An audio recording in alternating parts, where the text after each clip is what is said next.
Este conteúdo, produzido por Ronaldo, do canal Analisando as Escrituras, achei super construtivo e verdadeiro, onde ele faz uma análise sobre os cristãos adorar e seguirem um suposto Jesus, que na verdade é um homem e não um Deus. Raciocine comigo, como é que um Deus pode morrer e ser crucificado? Porque nas mitologias os deuses são espíritos e não podem morrer, já que espírito não morre, e são considerados imortais. Isso se deve à sua natureza divina, à sua posição acima da mortalidade humana e à sua ligação com forças cósmicas ou metafísicas que transcendem a morte. Esse é um dos grandes problemas do cristianismo, é acreditarem em mais de um Deus, porque o cristão acredita e adora a três divindades, Pai, Filho e Espírito Santo. É o que chamamos de doutrina da Trindade. Porque quem tem essas características de adorar mais de um Deus são as religiões politeístas. Das religiões monoteístas abraâmicas, que tem esse grande problema de adoração a três divindades, só é o cristianismo. No judaísmo, só é permitido adorar a um único Deus, que é o suposto Deus de Israel. Os judeus reconhecem Abraão e Moisés como figuras de grande importância em sua história e fé, mas não os têm como Salvador e um Deus. A mesma coisa são os muçulmanos. Eles também reconhecem Maomé ou Muhammad como uma figura importante para a construção da história do islamismo, como também os muçulmanos reconhecem Abraão como uma figura importante para a história do islamismo, mas eles não os têm como um Deus, como um Messias, um Salvador, onde os muçulmanos têm como um único Deus Salvador o Deus Alá. Lembrando que o mesmo Deus que os muçulmanos adoram é o mesmo Deus dos judeus, que é o Deus de Israel. O que muda é a nomenclatura, onde os muçulmanos chamam o Deus de Israel de Alá. É tão provável que os cristãos adoram mais de um Deus que eles acreditam na mitologia de um Jesus Salvador, onde vai vir sobre as nuvens para salvar os escolhidos. Porque quem tem essas características são os deuses de salvar e imortais. Diferentemente dos judeus, que eles acreditam em um Messias, mas um Messias totalmente diferente do Messias dos cristãos. Os judeus esperam a vinda de um Messias, que será um líder humano, normal, comum, um descendente de Davi, que restaurar Israel à glória anterior e levará a paz ao mundo. Acredita-se que o Messias será um líder terreno, não uma figura divina como o Cristo. Na minha concepção, o cristianismo, dentro dessas características, não é uma religião monoteísta, e sim politeísta, porque eles têm três divindades, algo que no monoteísmo não existe de forma nenhuma. É tão provável que o cristianismo adora mais de um Deus que eles se baseiam em duas Bíblias, o Velho Testamento e o Novo Testamento, onde no Velho Testamento eles adoram ao Deus de Israel e no Novo Testamento adoram a outro Deus, que é o Jesus romano. E além do Jesus romano, no Novo Testamento também existe a doutrina da Trindade. E fora isso, temos os cristãos católicos que também veneram os santos católicos, onde os católicos fazem até promessas aos santos, como forma de devoção e fé aos santos. Quando se fala no cristianismo, é uma religião muito complexa e contraditória, onde em cada vertente existe uma doutrina e um Jesus diferente, onde existem centenas e centenas de interpretação do Jesus romano. E ainda temos também a Igreja Católica Ortodoxa, que tem outra doutrina religiosa cristã. Na doutrina da Igreja Católica Ortodoxa, não existe adoração a imagens de santos, assim como existe na doutrina religiosa da Igreja Católica Apostólica Romana.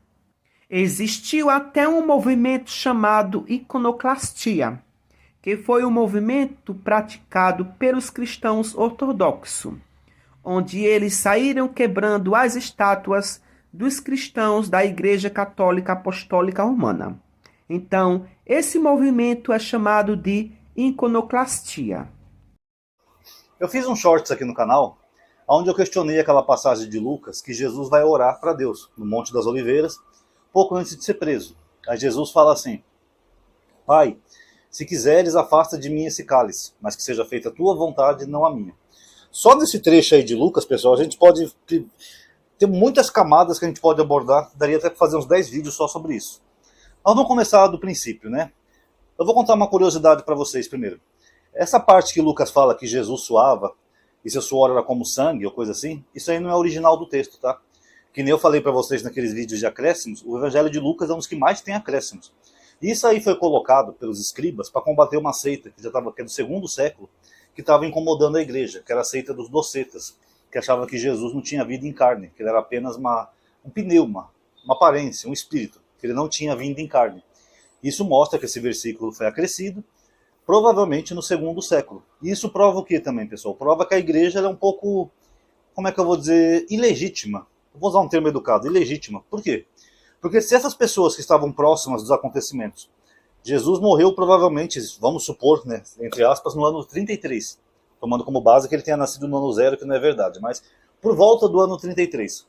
Então, já no primeiro século, algumas décadas depois, já tinham pessoas com tantas concepções diferentes acerca de Jesus, o que mostra que Jesus não era um personagem real, vamos dizer assim, porque eles divergiam entre si. Um achava que ele era um espírito, outro achava que ele era o filho de Deus, outro achava que ele era o próprio Deus encarnado, outro achava que ele era só um profeta, que nem os profetas do Velho Testamento. Então ninguém sabia quem era Jesus. Na verdade, o que nós temos hoje, que nós chamamos de Bíblia, foi feito através de concílios ecumênicos, a partir do quarto século, para decidir o que entrar, o que não ia entrar na Bíblia, e até a própria natureza de Jesus, porque esses grupos divergiam. Então, se eles tivessem escolhido outros livros para pôr na Bíblia, a igreja hoje seria completamente diferente. Mas escolheram os livros certos que eles queriam para respaldar as teologias deles, porque a igreja já nasceu desunida, tá?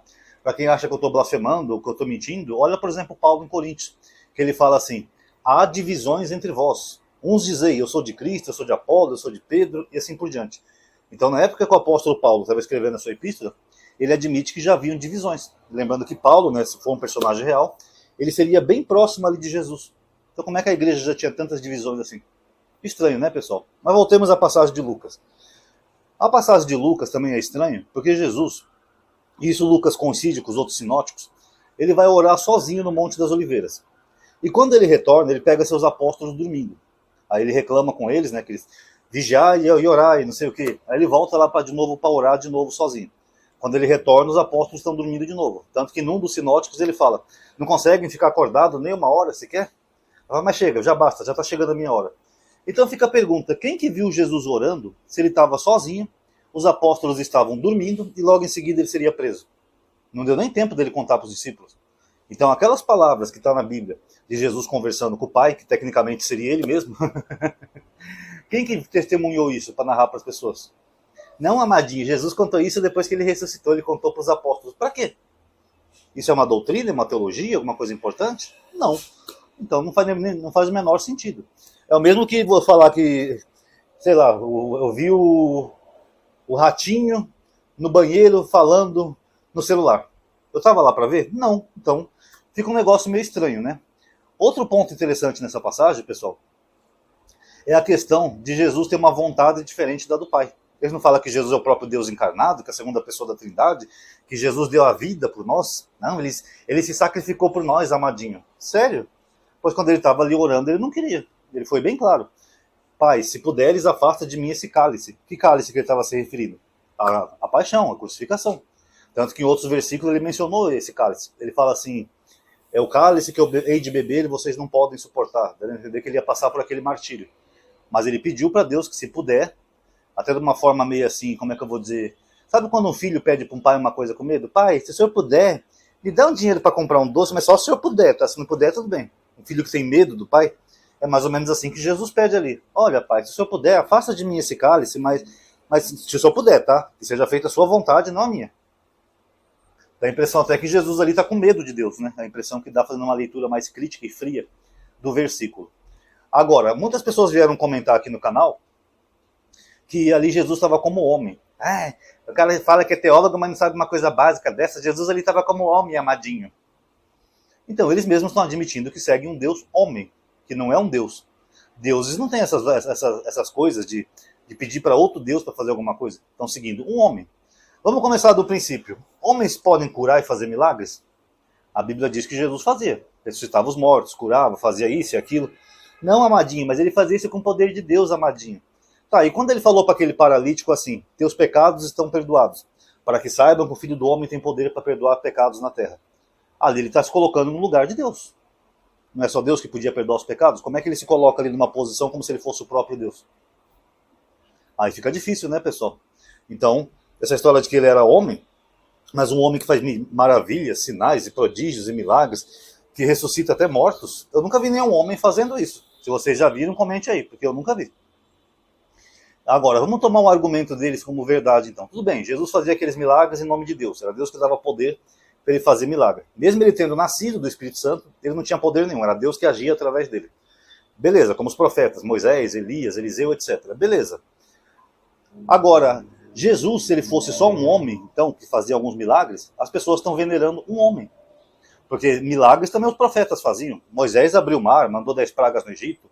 Elias pediu fogo do céu. Eliseu ressuscitou a filha da viúva lá, o garotinho. Acho que era um garotinho, se não estou enganado, que morreu. É que os dois fizeram ressurreição nele. Elias e Eliseu. Todos eles fizeram milagre. Elias orou para que não chovesse na terra e não choveu por 3 anos. Depois ele orou de novo, a chuva caiu. Então qual é a diferença de Jesus para esses outros profetas? Porque as pessoas estão venerando um homem. Ah, mas ele era filho de Deus, amadinho. Os profetas também eram filhos de Deus. Até porque Deus não tem filho biológico. E Deus não é homem. Ele fala lá em Samuel, eu não vou conseguir falar o versículo aqui para vocês, mas fala assim em Samuel: Deus não é homem para que minta e nem filho do homem para que se arrependa. Foi o que Jesus fez, ele se arrependeu na hora de ir para a cruz, na hora da paixão, lá pouco antes de ir para a paixão. Só que em Samuel diz bem claro, Deus não é homem que nem a gente para que minta, e nem filho do homem, ou seja, Jesus usava esse título, né, filho do homem. Deus não é filho do homem para que se arrependa. E aí, como é que fica? Vocês notaram como o Velho Testamento eles nunca batem em nada? Eles sempre se chocam, sempre se contradizem? Depois as pessoas não entendem por que os judeus não aceitam o Novo Testamento. Porque elas estão seguindo um homem. E um detalhe, o próprio Jesus mesmo nunca falou que era Deus. É só no Evangelho de João que tem algumas fórmulas literárias, como por exemplo usar a expressão eu sou 7 vezes, que dá a entender que Jesus seria um ser divino. Como por exemplo, ele fala eu e o Pai somos um, quem vê a mim vê o Pai, etc e tal. Mas se você tiver o Evangelho de João da jogada, você não tem Deus nenhum ali. É por isso que eu falei, se a Bíblia fosse montada diferente, a igreja seria diferente. Até porque esse Evangelho de João ele é herético, ele é altamente contraditório consigo mesmo. Eu já fiz vários vídeos aqui mostrando para vocês.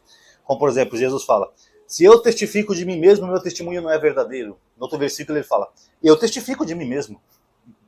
No versículo fala, e Jesus estava com os apóstolos e batizava. No outro capítulo fala, e Jesus não batizava não. Esse é o evangelho que as pessoas têm como palavra de Deus. É um evangelho esquisito que só entrou pela força de Irineu de Lyon, por uma questão mística, que ele achava que o número 4 era o número sagrado. Então, como ele tinha 3 evangelhos iguais, ele queria um quarto.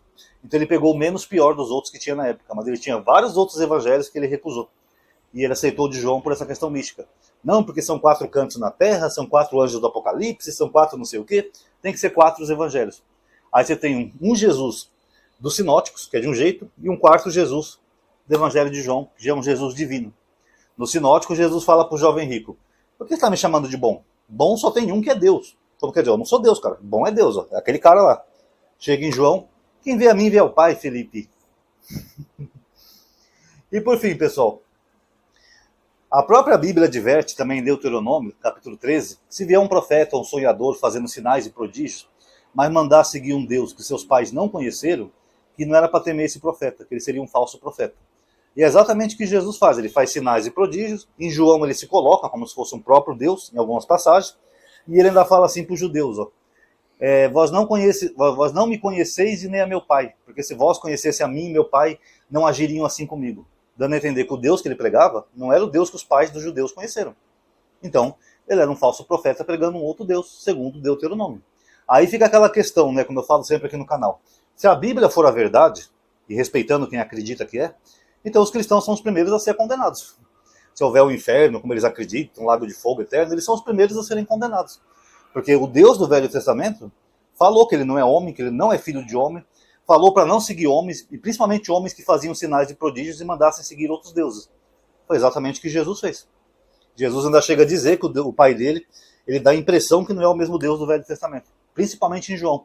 Em João, Jesus se destoa do seu povo. Ele fala, vosso Deus, vossas leis, vossos pais, como se ele não fosse judeu. Eu já fiz um vídeo sobre isso. Então as pessoas estão seguindo uma outra divindade por aí. Milhares de pessoas, né? Diga-se de passagem. Então se a Bíblia for uma verdade, os cristãos são os primeiros a serem condenados. Irônico, né?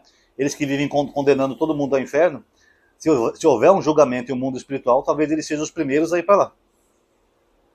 Tá aí, galerinha. Quem gostou do vídeo já conhece o ritual, né? Vou chamar de o ritual.